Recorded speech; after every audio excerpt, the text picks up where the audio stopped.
Good morning to all of you. I hope that you're all doing well. This is me, Sayyid Shujatullah. Welcome to T1 Academy. Today, we'll be discussing the third week complete current affairs of February 2022. Right? So let us first start our discussion with the component, the subject, that is polity. And very important topic I am going to discuss about it. You have to be very much focused, okay, when you are listening to this topic, because it deals with hijab controversy. Okay, and we are also covering the constitutional angles. The freedom of guarantee of religion has been given to us, and Supreme Court judgment, what is the way out, etc., so and so forth. Okay, so please listen to this carefully and we can go ahead with other topics one by one. Okay, so hijab controversy and what is the problem with uniform civil code. Okay, so you know that there is this hijab controversy began in Karnataka school, where students are not allowed to enter the school as because they are wearing the hijab. So some important terminologies are there which you have to know. What hijab means, headscarf. Okay, it does not cover the face, it is a headscarf. Then you are having niqab. Niqab. It is nothing but covering the face and just leaving your eyes open. Then we are having burqa. Burqa means just cover the body. Then we are having abaya. Abaya means all of them together. All of them together, a complete set. That is called as what? Abaya. I hope that these things are very clear to you. Okay, now let us go ahead. In our constitution, every individual has been given what? Freedom of religion. Freedom of religion has been given to us in the constitution itself. It is guaranteed to us as because it is mentioned in the part 3 of the constitution, that is fundamental right. It is guaranteed. And you know that the nature of fundamental rights also. Fundamental rights are justiciable. Means if any of these articles are violated by the state, okay, you can go to the court and get the justice. So Article 25 is also a part of fundamental rights. And if these are violated, you can go to the court to get justice. Okay, what does the Article 25 says? Article 25, in that Article 25(1) says that every person in our country, okay, has a freedom of conscience. Conscience means he can judge things whether it is right or wrong. You cannot say that this is right. You should also say this is right. You should also say this is wrong. No one has the right to force their opinion on somebody else. Okay, you are free to judge. You are free to give your opinions. You can be opinionated also with regard to how the government is performing, how the government is not performing. It is your right to have a conscience about a particular thing. Okay, what you feel you can speak out. That is called as conscience.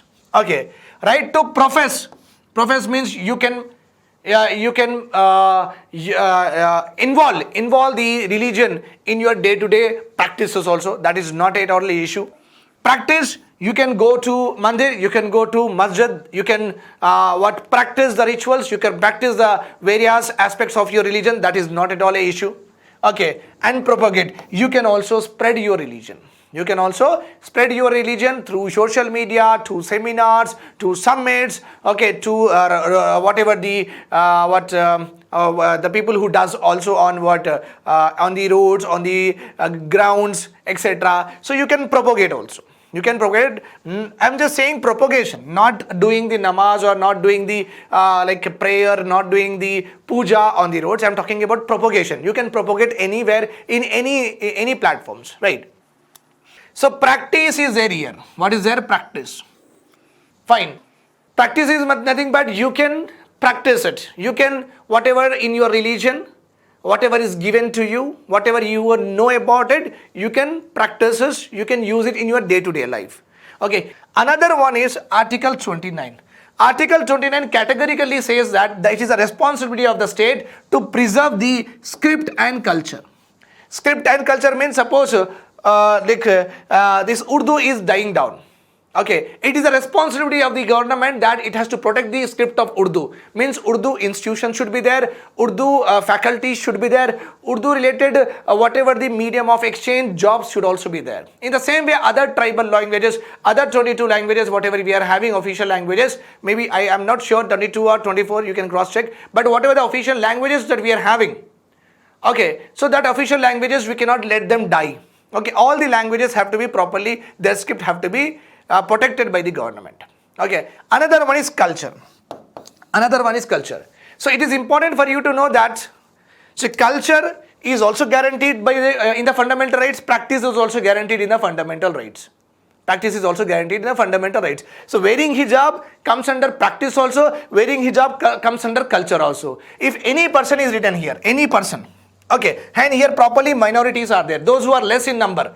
Those who are less in number in their religion wise less, in their language wise less. Marathi is there now. Maharashtra, Marathi is there. If this particular, there's a Marathi as such, as in the language it is minority, because Hindi is the major spoken language in our country. Marathi is the minority language when compared to Hindi, right or wrong? Now here you see, if that government does not allow you to prepare exam, does not allow the state government to make Marathi compulsory in the group 1 or group 2 examination, whatever you are having, okay, then it is nothing but your Marathi will die down. Students will not study Marathi at all. Okay, ultimately what will happen, one day will come that there is all English medium or Hindi speaking people will be there in our country. Is it that we want the country in that way? No, right? We don't want the country in that way. We want a country where diversity is there, and diversity is the essence of our India. Diversity is the essence of our India. Diversity is what we are a symbol to the total world. That's why India is called a subcontinent. Why India is called a subcontinent? You know that a continent may have Russia, a continent may have China, a continent may have Central Asia, a continent may have Pakistan, a continent may have India. Right? So this is all Asian continent. Okay, in this continent you can see Russian race is different, Central Asian race is different, China Mongol race is different, and Indian Dravidian race is there. Okay, so we are having, but India, you see, India is having all the races. India is having all the ethnicity.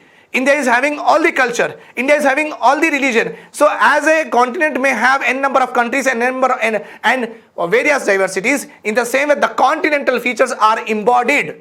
Continental features are embodied in India itself. That's why India is called as subcontinent, because it has the flourishing characteristics of a continent. So wearing hijab is protected under practice, also protected under culture. Okay, now this is about the fundamental right. This is guaranteed. Freedom of religion is guaranteed in the practice and also in culture. Now you see in the preamble. In preamble, if you see here, you can liberty of thought, expression, belief, faith, and again worship is there. And again worship. Even in the preamble, it has been guaranteed that freedom, liberty of worship.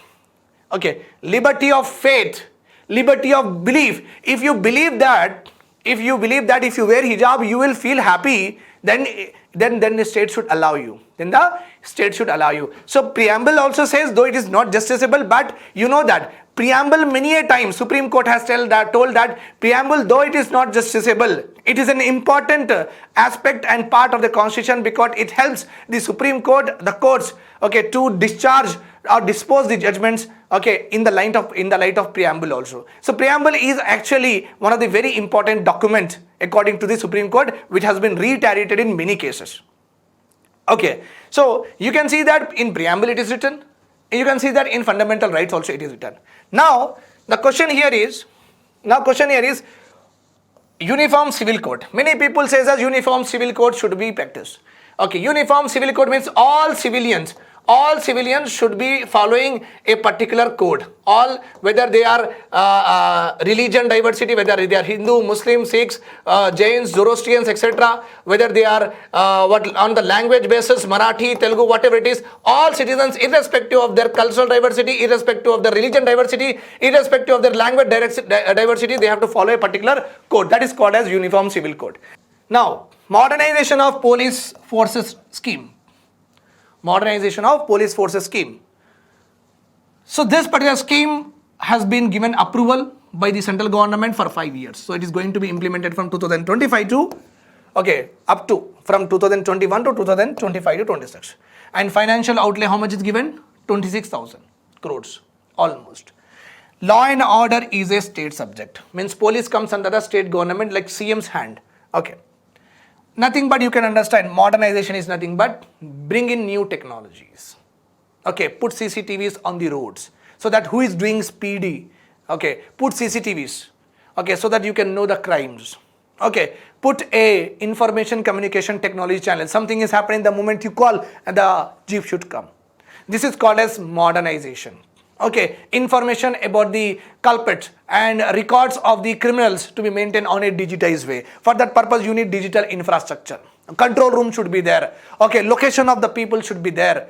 Okay, the criminal should be continuously tagged off, right or wrong? So this is called as modernization. Getting more infrastructure, building more better modern infrastructure, and bringing in more and more technology, okay, into the police related processes, reforms, procedures, etc. That is only called as what? Modernization.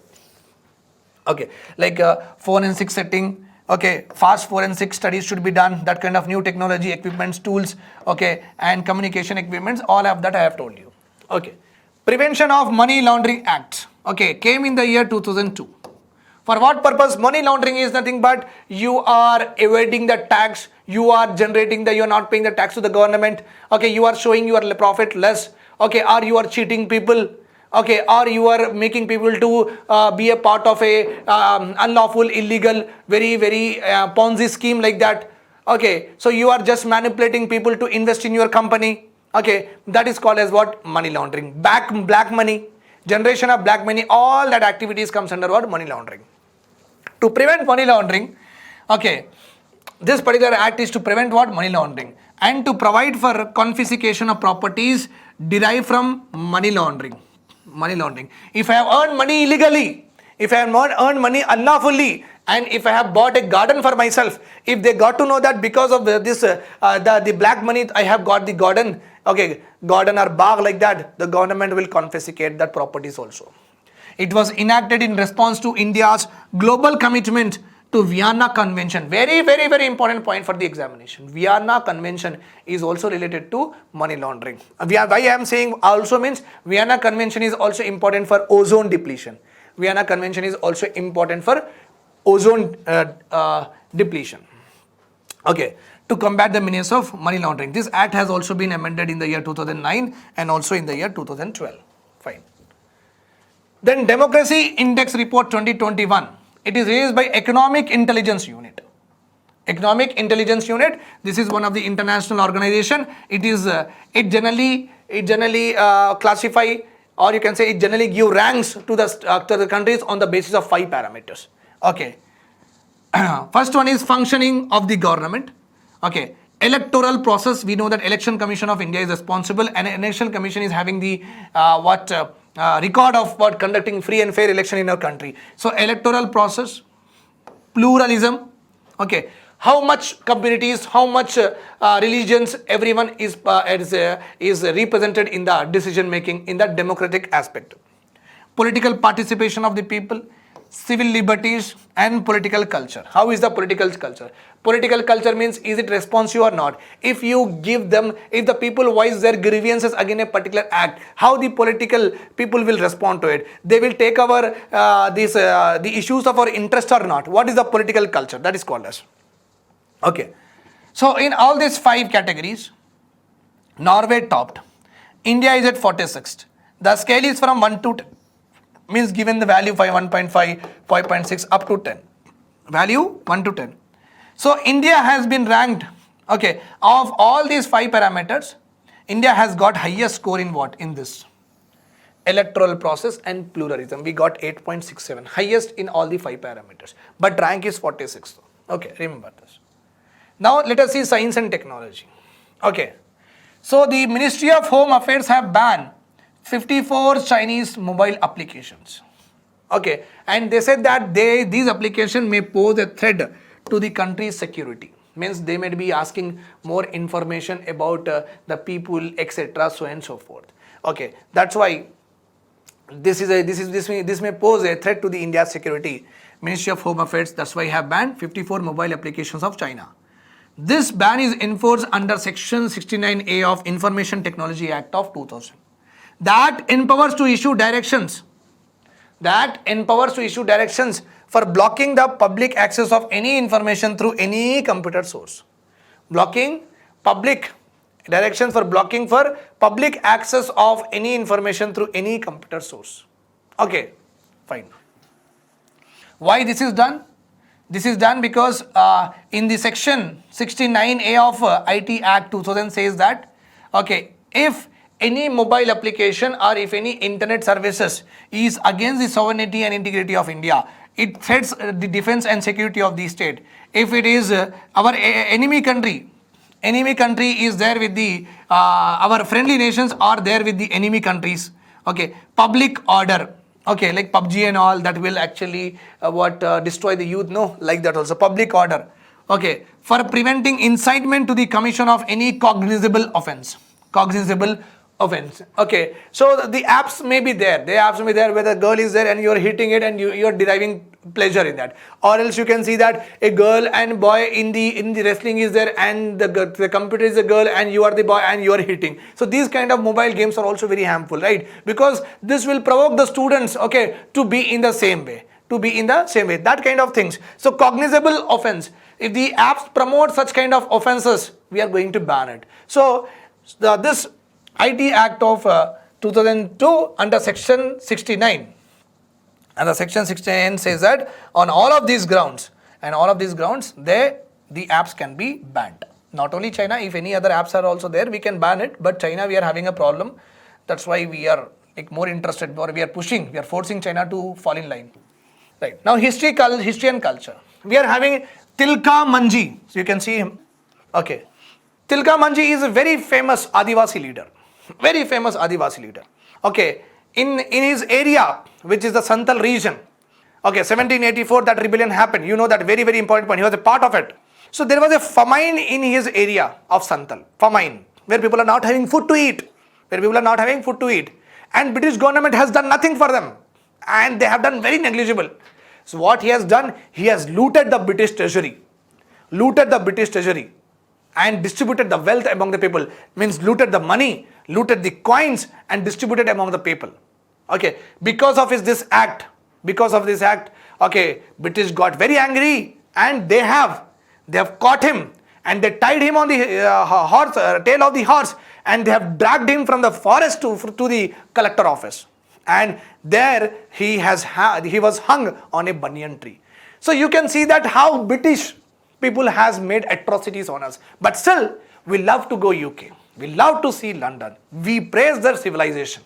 And many of the channels, okay, on 14th August, instead of on 15th of August of independence, okay, now you can see that the British, how they have oppressed us over a period of time. But still, we love to go to London.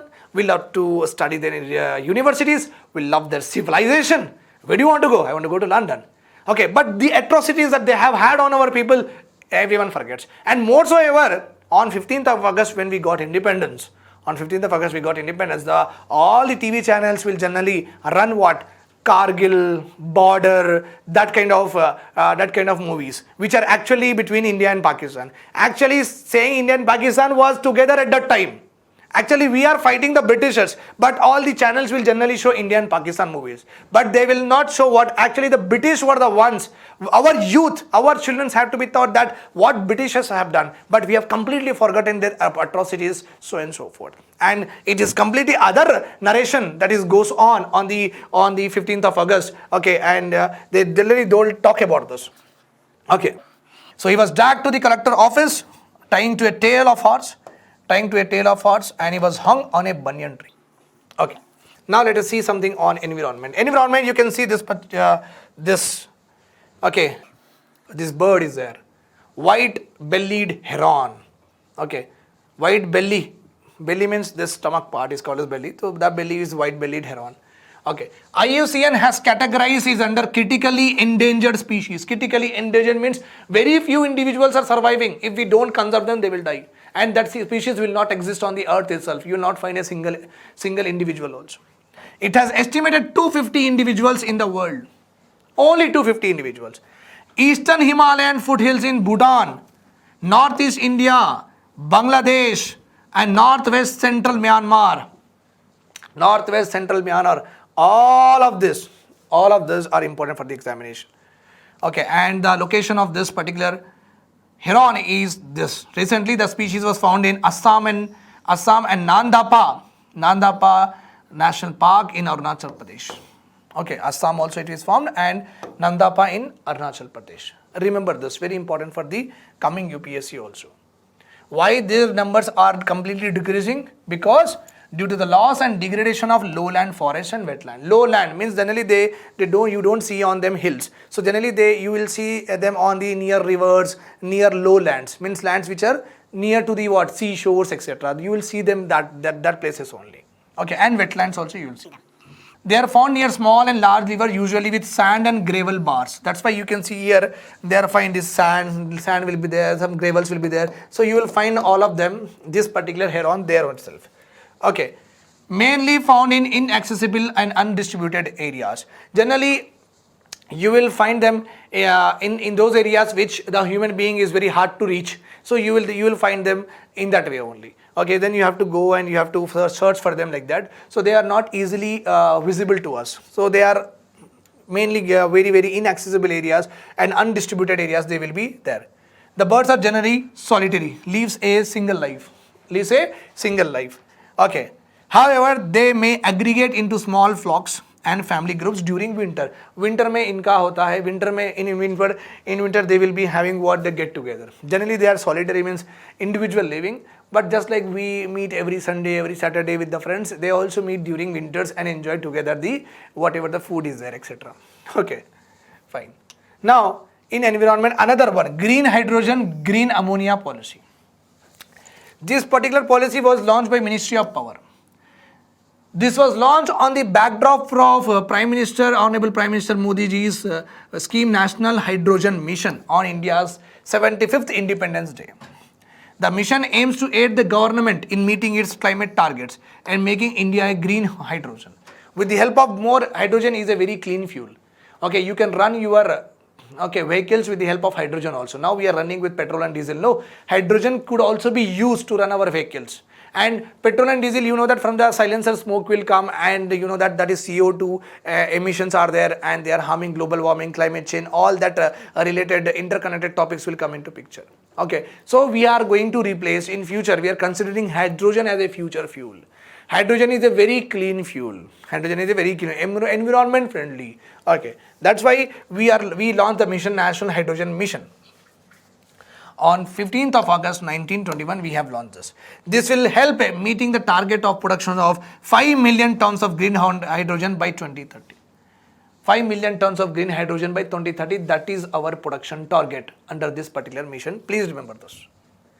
Now, international relations, let us go ahead. Okay, you can see here, this is Canadian President Trudeau. This is our Hindu's sacred symbol, that is Swastika. And if you are not aware of it, even Adolf Hitler's symbol is also like this. Okay, so Canadian President has commented regarding this symbol. He told this way. Okay, I'll just tell you. Right, Hakenkreuz. Okay, this symbol is called as Hakenkreuz. This is Adolf Hitler symbol, and we call it as swastika. And Mr. President of Canada, he said that swastika and Hakenkreuz I will not allow in my country. Like that he told. Means he categorizes this Hakenkreuz. Okay, this categorizes our swastika symbol, our sacred swastika symbol, as a Hakenkreuz, as one of the violent form. Okay, then many of the people started talking about, please Mr. President, our swastika symbol is very different than what you are comparing with it. We don't believe in violence, etc. Our is a peace-loving symbol like that. So that is what is the controversy. Swastikas and Confederate flags have no place in Canada, like that he commented. Swastikas and Confederate flags. Confederate flags means this is Adolf Hitler's flags in Canada. New Democratic leader Jagmeet Singh tweeted. Okay, when the truck drivers were agitating because of COVID-19 regulations, then they were also flagging this particular flags. Then he told that swastikas and Confederate flags will not run in my country, like that he tweeted. Okay, both Trudeau, Mr. President of Canada, recently made statement accusing demonstrators of waving swastikas. But it is not like that. Our experts say that, Mr. President, our swastika is not a word that you are comparing. It's a Sanskrit word which means su, means what? good, and asti means to prevail, means good should prevail every time. So it is a symbol of well-being, it is a symbol of prosperity, it is a symbol of good fortune, means good should happen to the people. That's why we use swastika, not in the way what you are saying. Okay, it is claimed to represent 4 yugas. 4 parts represent 4 yugs. Okay, 4 seasons, 4 ends. Okay, 4 objectives of life, 4 stages of existence. Okay, 4 Vedas of Hindu philosophy, and in some places it also represents the girl's name also. How can you compare, okay, swastika with a confederate, with a violent flag? Ours is very beautiful message we give with the swastika, not the message that Hagen Cruz is giving. Okay, the Hagen Cruz on the other hand is generally recognized as a symbol of anti-Semitism. Nazi pursuit resulted in the death of about 11 million Jews during the Holocaust. And it is like lot of people was killed by the Adolf Hitler. Jewish people were slaughtered by him. So when they were slaughtering them, then they used to have this flag. So that was that was like genocide you have done with raising the flag. You have persecuted people with that flag. Our flag does not like, our symbol is not like your symbol. Like that we have actually made him to learn the difference between swastika and Hagen Cruz. Another important news was there with regard to international relations is Falkland, F-A-L-K. F-A, here one more L should come. F-A-L-K, Falklands. Okay. See, you can see here. Falklands Islands are here. This is our South America. This is, Brazil. This is, Argentina, right? Argentina will come this way. Okay, right. This is Argentina. And you can know also Chile. Chile will, see, remember this point. Remember this is Chile. Chile is, Argentina will not be like extended in this way. This is Chile only. Fine. So Argentina, this is the Falkland Islands. You can see Falkland, East Falkland, West Falkland. This is the capital city. This is Atlantic Ocean. You know that very well. So actually the UK, you know that here European countries are there, right? If you draw the map like that, this is the North America, this is the South America, right? So here you are having Falkland Island. UK that is Britain, they have occupied. So Argentina says that Britain has invaded these islands. And took it away from us. Okay, so there is a war between Argentina and UK in 1833. And that war was famous as Falkland Wars. These wars are called as what? Falkland Wars. In that war, obviously UK has won and Argentina lost. Now UK governance is there here. It does not belong to Argentina. Argentina is saying that these Falkland Islands, the terminology, the language is of what? Argentinian language. So you are having no rights on it. Please go back. Argentina is saying to go back UK, but UK is not going back. Recently what happened? The Argentina president and Chinese president, they both made a statement, okay, during the Winter Olympics, saying that China has supported Argentina. That, okay, I reaffirm. China president said that I am in the favor of what? Argentina with regard to Falkland Islands. Like that he commented during the Winter Olympics. China's president Xi Jinping and Argentina President Alberto Fernandez, they issued a joint statement, and in China said that I reaffirm my support for China, my support for Argentina's demand for full exercise of sovereignty over this Malvinas Island. Or this is also called as Malvinas Island. Argentina says UK illegally took Falkland Island in 1833. War broke out between UK and Argentina, famous as Falkland War. British won. That was the issue. It is always there in the issue, my dear students. Please remember. Now let us go with economy. Okay. Labhartiyon se rubaru. Rubaru means aame saame, near. Let us talk to you, okay, on face. Labhartiyo means beneficiaries of a scheme. They are called as Labhartiyo. So you can say that these people, they have got their home built under Pradhan Mantri Awas Yojana, launched in the year 2015.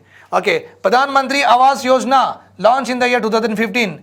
Okay, fine. And it is a part of housing for all call given by housing for all call given by the NDA government in June 2015.